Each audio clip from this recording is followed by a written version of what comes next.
Hello বন্ধুরা, good morning. তোমরা সবাই কেমন আছো? আশা করি প্রত্যেকেই খুব ভালো আছো। আজকে না কোনো কুকিং ভিডিও শেয়ার করব না, কারণ সময়ের অভাবে সত্যি কথা বলতে এই চ্যানেলের জন্য আমি ভিডিও শ্যুট করতেই পারছি না। তাই ভাবলাম যেটা শ্যুট করছি আমি সেটাই না হয় পোস্ট করে দিই। তো দেখো, আজকে সকাল সকাল বাড়ির মোটামুটি কাজকর্মগুলো সেরে আমরা বেরিয়ে পড়েছিলাম একটুখানি শপিংয়ের উদ্দেশ্যে।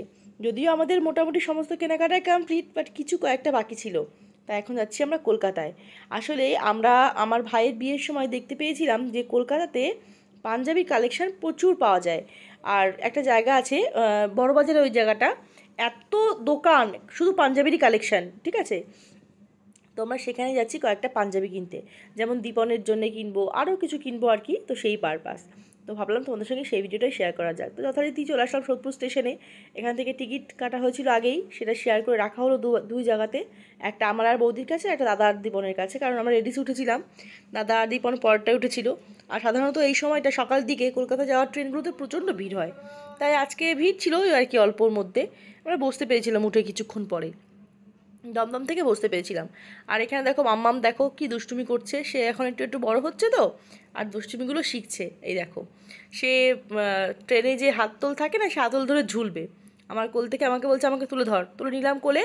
এখন সে হাতল ধরে ওপরে ঝুলবে। তো ভাগ্যিস কিছু হয়নি, আসলে ছোটো মানুষ তো, ওর এইটুকু আদা তো রাখা যেতেই পারে। পড়ে যায়নি, কিছুই হয়নি, আমি কোলে ধরেই ছিলাম। তো শিয়ালদায় নেমে পড়লাম, আর এখন একটুখানি ব্রেকফাস্ট করা হচ্ছে, কারণ আমার দাদা দোকান থেকে ডাইরেক্ট চলে এসছে। ও সকালবেলা কিছু খেয়ে আসতে পারিনি, তার জন্যে এখন একটুখানি এখান থেকে ব্রেকফাস্ট করা হচ্ছে। কিন্তু ব্রেকফাস্ট করতে গিয়ে যে অবস্থা হলো সেটা আর একটুখানি বলি।